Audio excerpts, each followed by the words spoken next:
Friends, உங்களுக்கு இந்த winged டெர்மிட்ஸை பத்தி தெரியுமா? அதாவது விங்க்டு டெர்மிட்ஸ்னா வேற ஒண்ணும் இல்ல, இந்த ஈசல் பூச்சியை பத்தி உங்களுக்கு தெரியுமா? இந்த கரையான் குடும்பத்தை சேர்ந்ததுதான் இந்த விங்க்டு டெர்மிட்ஸ், அதாவது ஈசல் பூச்சின்றது. ஃபர்ஸ்ட் இந்த கரையானை பத்தி பாத்துருவோம். இந்த கரையான் அப்படின்றது ஒரு கூட்டமா வாழ்ற பூச்சினத்தை சேர்ந்தது.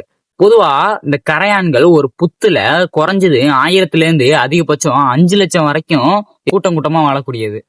மொத்தம் இந்த கரையான்ல 4 விதமான கரையான் இருக்கு ஃப்ரெண்ட்ஸ். இந்த தேனி கூட்டத்துல ராணி இருக்கிறது மாதிரி இந்த கரையான் கூட்டத்துக்கும் ஒரு ராணி இருக்கு. அதே மாதிரி தேனி கூட்டத்துல எப்படி ஆண்கள் சிப்பாய்கள் வேலைக்கார தேனின்னு இருக்கோ, அதே மாதிரி இந்த கரையான் கூட்டத்திலயும் ஆண் கரையானும் சிப்பாய் கரையானும் வேலைக்கார கரையானும் தனித்தனியா இருக்கு. எல்லா கூட்டத்தை போலதான் தேனி கூட்டுல எப்படி ராணியோட வேலை கூட்ட வழி நடத்துறதோ, அதே மாதிரிதான் இங்க கரையானோட ராணியும் அதோட புத்துல இருக்கிற எல்லா கரையானையும் வழி நடத்தும். இந்த சிப்பாய் கரையானோட வேலை என்னன்னா, அதோட புத்தை பாதுகாக்கிறது தான் இந்த சிப்பாய் கரையானோட வேலை. இதுல ஒரு திருட்டுக்கார பையன் இருக்கிறான் ஃப்ரெண்ட்ஸ். அது வேற யாரும் இல்ல, இந்த ஆண் கரையான் தான். இதோட வேலையை என்னன்னு தெரியுமா?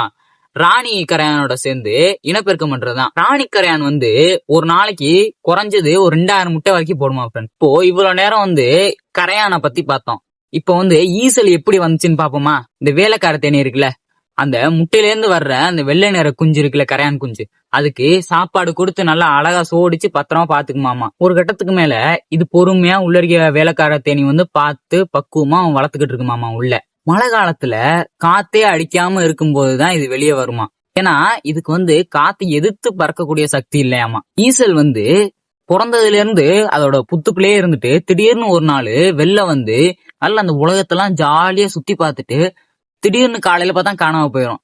அந்த வெளியே பறக்குது இல்ல ஃப்ரெண்ட், அந்த ஈசல்ல கிட்டத்தட்ட 80% ஈசல் செத்துருமாமா. எப்படின்னா இந்த பள்ளி தவளை பறவைக்கெல்லாம் இரையாயிருமா. இந்த பள்ளி தவளை பறவைகிட்ட இருந்தெல்லாம் தப்பிக்கிற ஈசல் காலையில பார்த்தா ரெக்கையெல்லாம் உதுத்துக்கிட்டு அந்த ஈர மண்ணை தோண்டிக்கிட்டு உள்ளருக்கு போய் அதோட அடுத்த தலைமுறையே உருவாக்கக்கூடிய சக்தி வாய்ந்ததான். ஒன்ஸ் அது ரெக்கைய உதுத்ததுக்கு அப்புறம் நீங்க என்ன நினைச்சுக்கிட்டு இருப்பீங்க, அதோட ஆயுட்காலம் ஒரு நாள் தான் அப்படின்னு. இல்ல, அதோட ஆயுட்காலம் 12 வருஷத்துல இருந்து 20 வருஷம் வரைக்கும் அந்த புத்துக்குள்ள மட்டுமே இருக்குமா. இன்னும் ஒரு கிரீப்பி கிரியேச்சர்ல இந்த ஈசல். இது ஹியூமன்ஸோட லைஃப்லயுமே நடக்கும். எப்படி பாத்தீங்கன்னா, இந்த 15 வயசுல இருந்து 20 வயசு வரைக்கும் அப்படியே ரெக்கை கட்டி பறக்கிற மாதிரியே இருக்கும். திடீர்னு 19 to 20 வயசு வரைக்கும் அப்படியே ரெக்கையெல்லாம் உடஞ்சு கீழே விழுந்துட்டோம், நம்மளால எதுவும் பண்ண முடியாதுன்னு நினைப்போம். அதுக்கு காரணம் நம்மளால அடுத்து எதுவும் பண்ண முடியாதுன்னா இல்ல, நீங்க இதுக்கு அப்புறம் தான் உங்களோட லைஃப மேல மேல கொண்டு போறதுக்கு வேலை பார்க்க போறீங்கன்னு அர்த்தம். இது மாதிரி யூஸ்ஃபுல்லான கண்டென்ட் பார்க்கணும்னா ஒரு ஃபாலோ பண்ணிக்கோங்க.